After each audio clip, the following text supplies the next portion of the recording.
Welcome to Feisty Chess. Getting musical again this time. We got a 10-minute game with PRB12 on leadchess.org.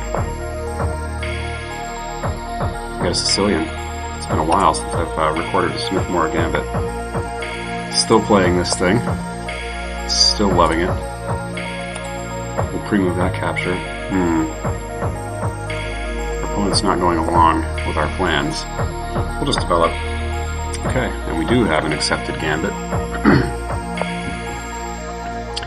Okay. This can be a fun line. The move here is queen d4, we're hitting that bishop, and if he tries to go knight c6, he gets in trouble. Because g7 is loose. Okay. So we got the bishop pair. That's our compensation, part of it.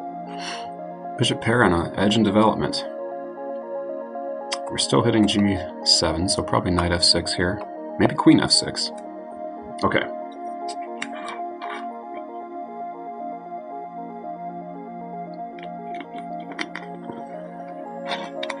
We need to protect that pawn. We need to develop this bishop. Let's hit those two birds with that stone. Probably knight c6 here.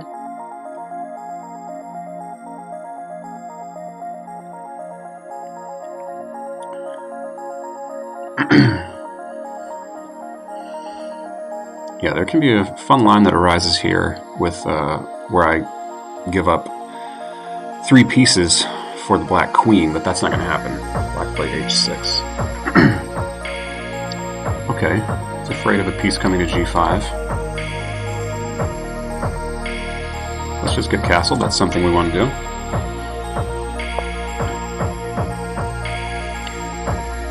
We're listening to Stellar Drone, wonderful artist from Lithuania, I believe. Okay.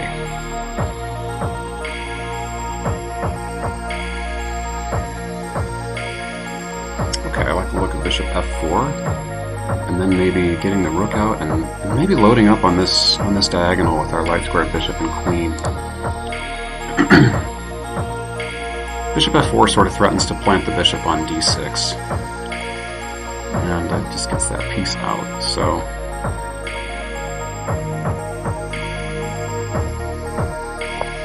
Let's do it. Also prevents e5, at least immediately. Okay. Oh, bishop d6 looks really good. This is the kind of a bind that you can get black in with the Smith-Morra Gambit many times. I'm going to go for this.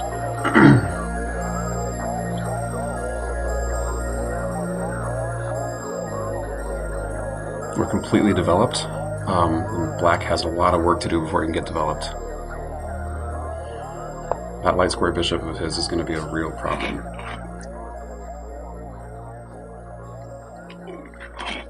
We really want to clamp down on this bind.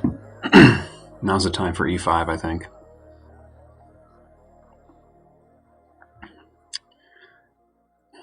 e5, knight d5.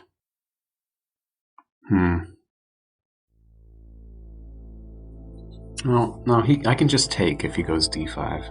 So I'm going to first play rook, rook to c1. Just going to play with all our pieces, and my idea is to maybe bring this bishop back here, and then get the queen on this diagonal. This is ambitious. This is kind of ideal stuff. So, and then if we play e5, oh, black goes for e5. Okay, I've got 3 pieces on this. Maybe he's just giving this pawn back to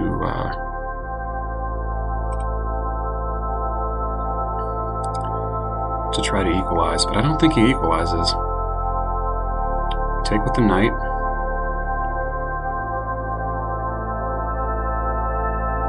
And we take with the bishop. Okay, we've got our pawn back, and we got our bishop pair.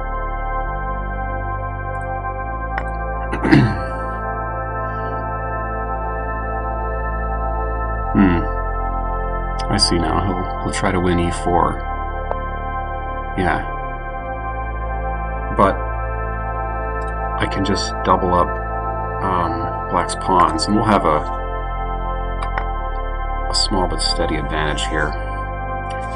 Trading queens doesn't seem very principled, because I'm done with development. But I think that... No, I'm going to go ahead for the queen trade. I like queen trades, actually, I have to admit. And now I like rooks on the 7th rank. Yeah, this is just an easy game for white. Not winning immediately, not winning outright, but...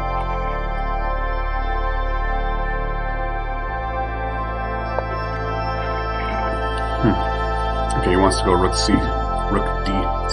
e7, I guess.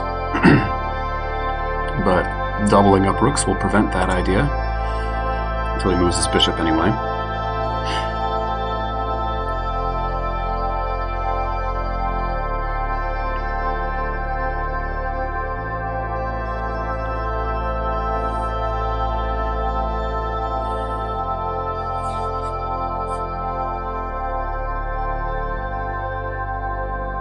His pawn structure is pretty bad. His development is behind. Probably bishop e6 here. And then I might go for rook takes b7. Okay. I'm just going to get that pawn where the bishop can't attack it. He's going for that. But still, he can't move his bishop. To b7 if that's the plan.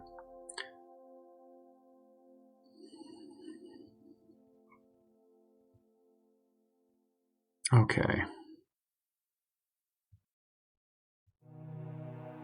Well, if we free our bishop from the defense of that pawn, we just block in our bishop as well.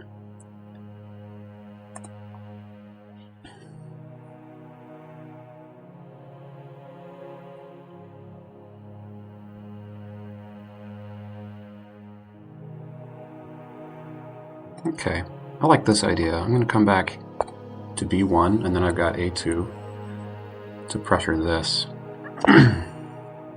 Okay.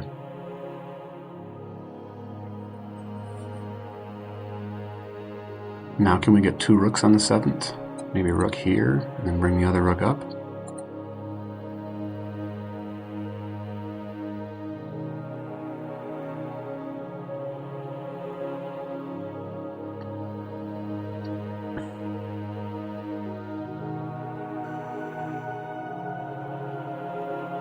Black might be thinking of bishop to c4 here.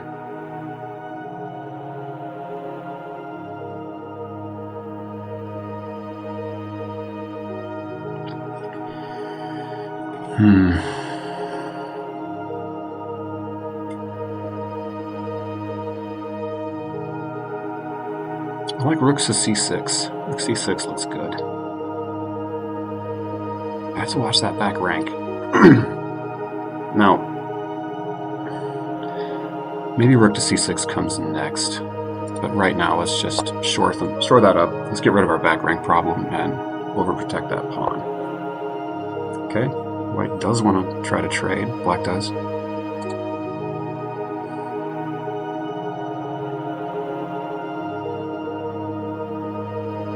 Let's make him be the one to trade. We'll just get our king improved.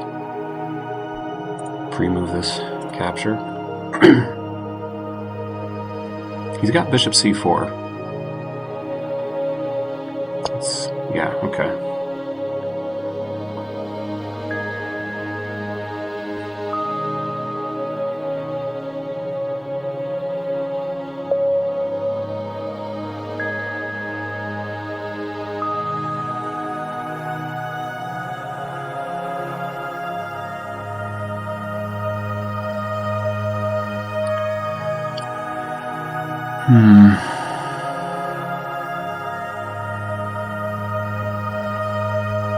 I think I'd rather put my rook on b7 than trade it off here.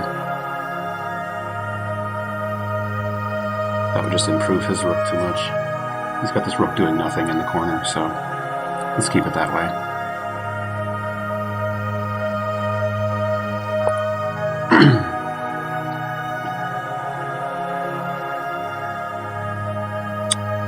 think about rook c3, king e3, king e3, and then bishop.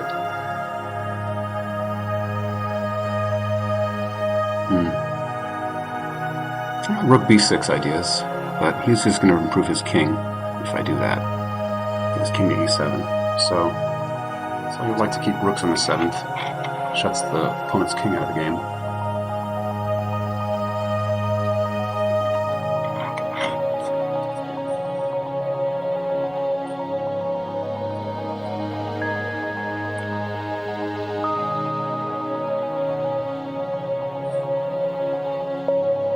Also got rook d1, that's a plan.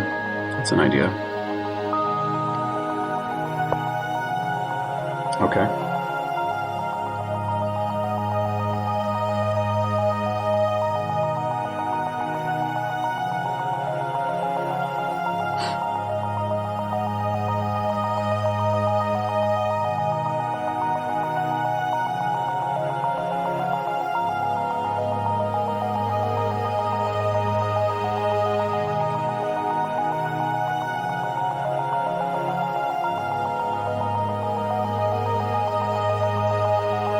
Let's just simplify. I can go for this. That rook has done a pretty good job of holding up the opponent's king, and now our king's going to get a much better position.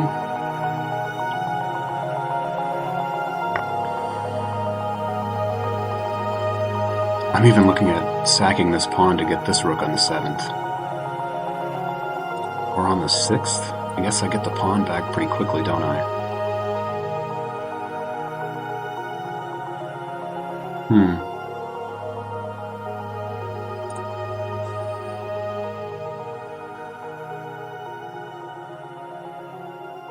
Well, I got that idea in reserve. I'm just going to keep improving my king. He can go rook c8 and then he's just pinned, so...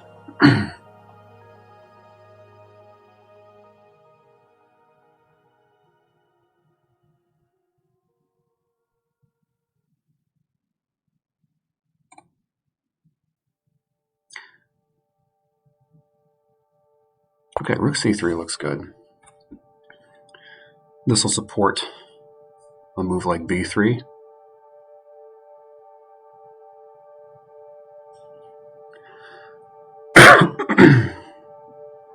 My king has real potential here if these rooks come off the board to just hit at that weakness. That h6 pawn is a big weakness. So is f6 for that matter.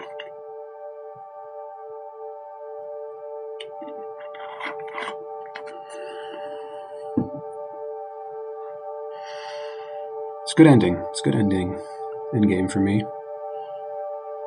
And if all the pieces come off the board, we just got kings and pawns, I think I'm winning.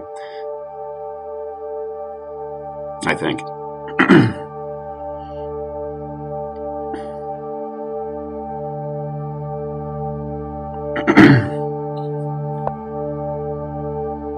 Okay, interesting.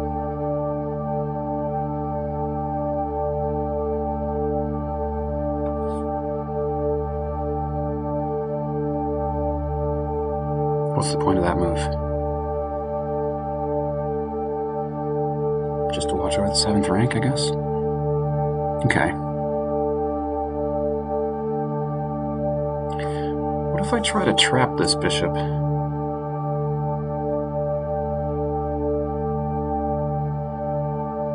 I'm not sure that's any good. Might want my king to be on that route.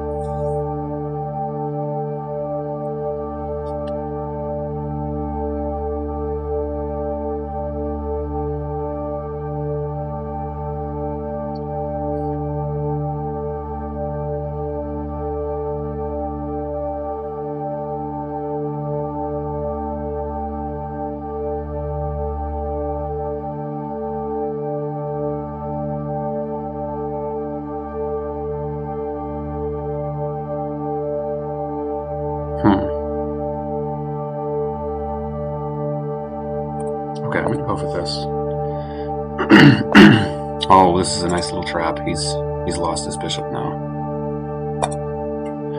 I looked at that. I didn't think Black would go for it so quickly, but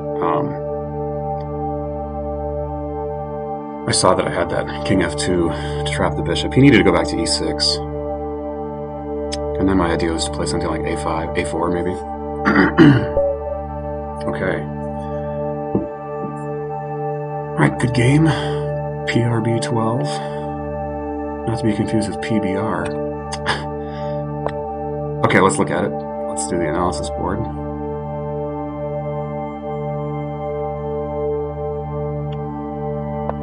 Yeah, Morra Gambit. Maybe my favorite opening. For a long time, I didn't know what to do against the Sicilian. I struggled with lots of different things, and then when I finally learned to stop worrying and love the Gambit, I dropped the pawn, and I never looked back. It's fun, and highly recommend a book by Mark Esserman, the real Bible of the Morra Gambit. It's called Mayhem in the Morra. It's about 8 years old now. Really the best chess book I've ever read. It's a real labor of love, and it's very memorable, very colorful book, and it makes you remember a lot of key ideas in very fun thematic ways. The line I was expecting here, instead of h6, here black can play, let's say, knight c6, and then I'll castle. And then if black castles is a really fun line. So I go here, and naturally the knight comes to d5 to attack the queen. But then there's a fantastic sacrifice. Bishop takes. Really, you have to accept this. There's nothing better. And the king takes, and now our knight comes in with check. And the king can't afford to go back here because the queen comes here, and it's just really ugly for black. We can look at this. He's got to clear out room here, so he's not immediately mated. Oh man, what's the quickest finish here?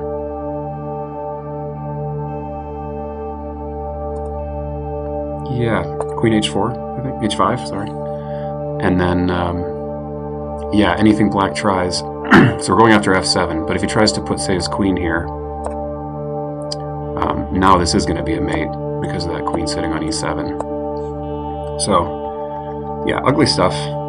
You can work out the details separately, but black has to take, and it actually looks like black is just up a piece here, because if we retake, and then this and that, and look, he's just got an extra knight. But that's not the way to do it. So after queen takes, knight, we've got this intermediate check, gets our queen out of trouble right here. And the nice thing is the queen can block on h6, and indeed she should. But then we've got this bishop to snag it. So we've given up 3 pieces. 3 pieces for black's queen, and we've got kind of a naked king, and we're way up in development, because look at all this development that has to happen, similar to the game. So I like this line, but it's tricky to run this attack from here. I think the best move is a rook to d1, or first either rook e1 or f4 to guard that pawn. I'd have to look at. Well, let's see. Does this come up? No game found in the database. We're looking at masters though. How about Lee chess? We got some games here. f4, rook f to e1. f4 is the main move. Stockfish recommends. I want to know this for my own, because this does come up. It's a fun line. It does actually come up if you play the Morra regularly. So Stockfish likes f4, and it likes queen d3 actually. So, yeah, Stockfish says white's up a pawn. Black has a lot of work to do to get all of his pieces in the game. His king is in the game, unfortunately. So, okay. Back to reality, though. Back to this reality of the game as it happened. h6. Okay. Yeah, bishop f4. Okay, Stockfish likes my plan. Liked it immediately, though. Ooh, now it doesn't like it. Now bishop f4. I am worse. Huh. So main move is e5.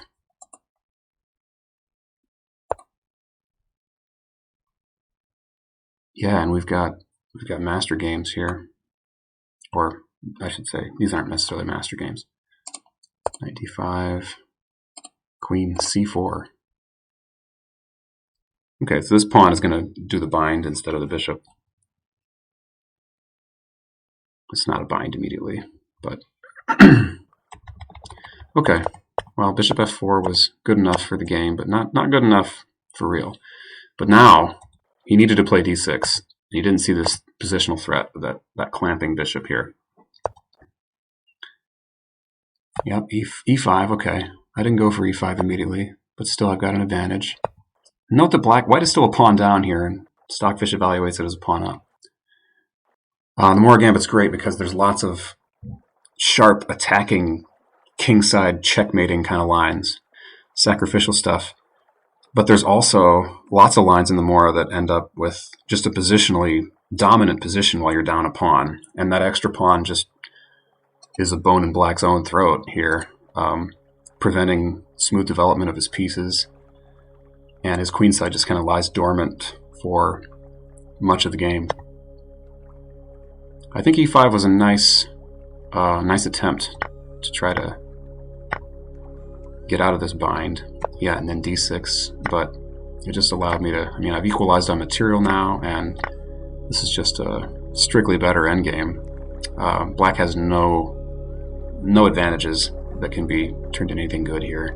I guess he's, I've got the back rank problem and he doesn't, but that shouldn't be much of an issue. But yeah, the pawn structure is in my favor. Piece coordination and development is in my favor.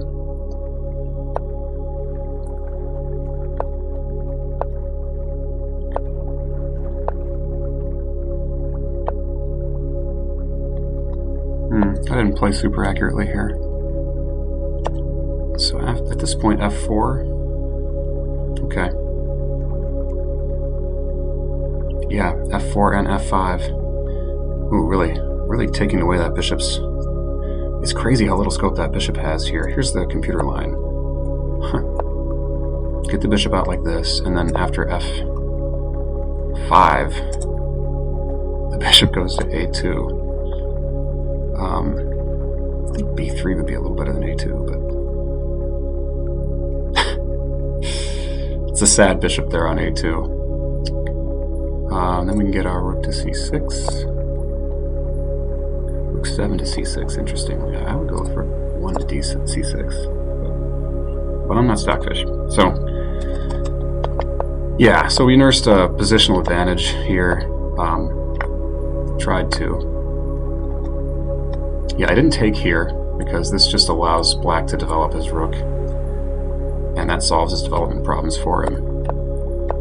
So instead, if he's going to recapture a rook, it should be on b8, so he's not where he wants to be.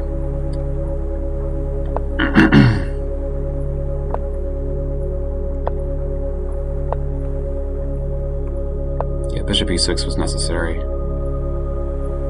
King f2. Oh, he does have b4. He does have b4. Okay. This is where my opponent resigned, but he could have found b4. Hits my rook and gives his bishop a place to stay. And I won't be able to hold on to that pawn, I don't think, either. He takes b4, bishop b5. The whole point of b4. This extra pawn is not much of an extra pawn since they can't make a passer with them and they're difficult to protect. g4. It's always difficult to know in these scenarios. I thought I want to keep these squares open on the king side for my king to infiltrate. But the other idea is to try to advance with pawns and make a passer. I guess g4 still allows both of these plans. Okay, king, e6, king back to e3, and black does nothing better than just waiting. We've got this c-file, and I think if black ever tries to trade rooks, it's even easier for white to win in the bishop ending. Yeah, Okay, well that's the game. Thanks again to my opponent, PRB12, and thanks for watching. Keep it feisty, folks.